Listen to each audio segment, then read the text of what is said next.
Salut à tous et à toutes. Bienvenue dans ce débrief. Barça 4, Osasuna 0 au Nou Camp. Doublé de Ferran Torres, but de Aubameyang, but de Riqui Puig. Avant de commencer la vidéo, je vais vous demander de vous abonner, de liker, de commenter. Ça donne de la force à la chaîne. Bon, quand on regarde le classement de Xavi aujourd'hui, contrairement au dernier match face à Galatasaray, on se rend compte que Xavi a fait 6 changements. Notamment en défense, il a mis Araujo au repos. Araujo qui a 4 cartons jaunes. S'il jouait ce match et qu'il prenait un autre carton jaune, il devait être suspendu pour le prochain match de Liga. Et n'oublions pas que nous savons que le prochain match de Liga est capital parce que ça va se jouer contre le Real de Madrid. Et Araujo doit vraiment jouer ce match. Au poste de latéral droit, Daniel Alves a fait son entrée dans le 11 parce que vous savez que Daniel Alves ne peut pas jouer l'Europa League compte tenu des restrictions de l'Europa League. Au milieu de terrain, Nico Gonzalez et Frenkie de Jong ont été reposés au profit de Busquets et Gavi. En attaque, Memphis Depay et Adama Traoré ont été sur le banc au profit de Aubameyang et Ousmane Dembélé.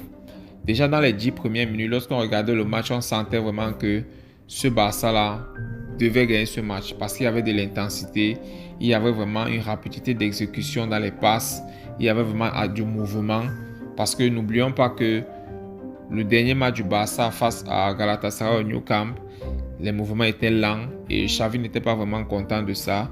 Donc dès que le match a commencé, ces gars ont voulu, ils ont venu avec ce désir de gagner ce match et pour satisfaire leur coach, pour satisfaire les fans, puisque même les fans n'étaient pas vraiment content du 0-0 face à Galatasaray jeudi dernier. Et déjà avant la 15e minute, le Barça menait déjà 1-0. C'était un penalty de Ferran Torres. Le penalty obtenu par Gavi. Ce qui m'a vraiment intéressé dans ce penalty, c'était vraiment l'action avant le penalty parce que Aubameyang a dézonné et il a attiré le défenseur avec lui directement. Gavi a fait la course dans l'espace que le défenseur a libéré. Directement, Busquets a fait la passe à Gavi. Et l'autre défenseur qui était vraiment perdu parce qu'il ne savait pas qui marquer, il était en retard. Et au moment où il a rattrapé Gavi, Gavi était déjà dans la surface de réparation. Il a fait la faute, d'où le penalty transformé par Ferran Torres. Ça n'a pas fait. Directement 7 minutes de jeu plus tard, Dembélé, il a pris un ballon, fait une passe dans l'intervalle pour Ferran Torres. Ferran Torres, compte tenu du fait que ce joueur a raté tellement d'occasions où on se disait que ça devait faire but, l'action d'aujourd'hui vraiment était une action un peu plus compliquée que certaines des actions qu'il a eu à rater. Mais aujourd'hui, il a trouvé le chemin des filets. Et ça, j'ai été un peu curieux pour voir la probabilité de marquer à cette position-là. La probabilité pour Ferran Torres de marquer à cette position-là, c'était de 10,3%. Mais il a quand même fait. Donc, vraiment, aujourd'hui, il a été précis surtout sur cette action-là. Un peu quelques temps plus tard, Daniel Alves a pris un ballon au milieu de terrain. Passement de jambes. Il a fait une passe à Dembélé. Dembélé, beau centre sur le mouvement d'Aubameyang dans la surface. Petit touché, 3-0. Le Barça menait déjà 3-0 déjà à la mi-temps. Donc à partir de ce moment-là, on savait déjà que le match était plié parce que le Barça était vraiment convaincant. Le Barça était rassurant, le Barça jouait bien. Hormis le fait qu'à un moment donné, en premier mi-temps, Piqué a pris un ballon, on ne sait pas ce qu'il voulait faire. Si c'était une roulette, si c'était une talonnade ou c'était quel contrôle. Mais hormis ça, vraiment, le Barça était cohérent sur toutes les phases du jeu, que ce soit défensivement parlant, que ce soit au milieu de terrain, que ce soit en attaque, tout était correct. Donc au milieu de terrain, bon, quand le Barça est revenu en deuxième mi-temps, on s'est dit que bon, il mène déjà 3-0. Bon, c'était plus trop nécessaire d'aller dans les pressings pour chercher le 4e but, pour chercher le 5e, 6e but, 7e but. Compte tenu du fait que le Barça a un rendez-vous jeudi prochain face à Galatasaray. Donc, ça ne servait plus à rien de vraiment dépenser autant d'énergie pour vouloir chercher à marquer autant de buts, étant donné que le Barça mène déjà 3-0. Donc, je pense que Xavi a dû dire aux joueurs de peut-être conserver le ballon, essayer de ne pas donner de chance à Osasuna, les faire courir, les fatiguer.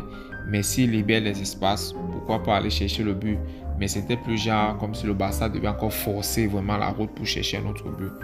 Donc, puisque en forçant, peut-être qu'il pouvait avoir des cas de blessure et consorts. Donc, je pense que c'est ce qui s'est passé. Et le Barça a su garder le score jusqu'à ce que Riqui Puig entre. Et ce qui m'a vraiment plu dans l'entrée de Riqui Puig, c'est que Riqui Puig, quand on regarde vraiment, quand Riqui Puig a fait son apparition dans l'équipe première, on était vraiment convaincu que Riqui Puig, c'est vraiment le futur de ce Barça, du milieu de terrain de ce Barça-là. Mais il n'a pas eu la chance avec Coman. Coman l'a mis à côté et Coman a fait venir, a préféré d'autres joueurs. Et maintenant, au jour d'aujourd'hui, quand on regarde le volume de jeu de Pedri, le volume de jeu de Gavi, de Nico Gonzalez, de De Jong, Busquets est encore là. Donc, vraiment, ça sera très compliqué pour Riqui Puig d'avoir une place dans ce milieu de terrain-là. Mais son entrée aujourd'hui, quand même, nous a fait plaisir. Surtout que son but qui marque vraiment, c'est un but sensationnel. Dembélé est sur le point de corner. Il lui fait une belle passe en retrait. Il tape son ballon, le gardien renvoie. Il ne vient pas tirer directement. Il fixe le gardien, il fixe le défenseur. Il marque son but calmement. Donc vraiment, c'était vraiment un match intéressant. C'était un match où on a pris du plaisir. On a vraiment enjoy le match. On ne s'est pas ennuyé. On a apprécié toutes les phases de jeu que Xavi nous a proposées avec ce Barça-là aujourd'hui. Donc, quand on regarde ce que ce match déjà nous fait aujourd'hui, ça nous maintient déjà 3e au tableau classement de la Liga. Surtout que Séville a perdu des points aujourd'hui, ils ont fait nul. Donc, de notre côté, c'est aussi un boost de confiance pour affronter le prochain match jeudi face à Galatasaray. Donc, je pense qu'aujourd'hui, si je veux regarder dans l'ensemble, je pense que Dembélé a fait un très bon match. Il était vraiment au rendez-vous. Il a fait tout ce qu'il a trouvé juste dans ce match. Je pense que Dembélé a fait un match assez correct. Ferran Torres aussi avec son doublé, vraiment, c'est ce qu'on attend de lui et c'est ce qu'on veut. Et on veut que ce soit vraiment de façon continuelle. Aubameyang aussi avec ses mouvements qui ont vraiment perturbé la défense. C'était aussi vraiment cool.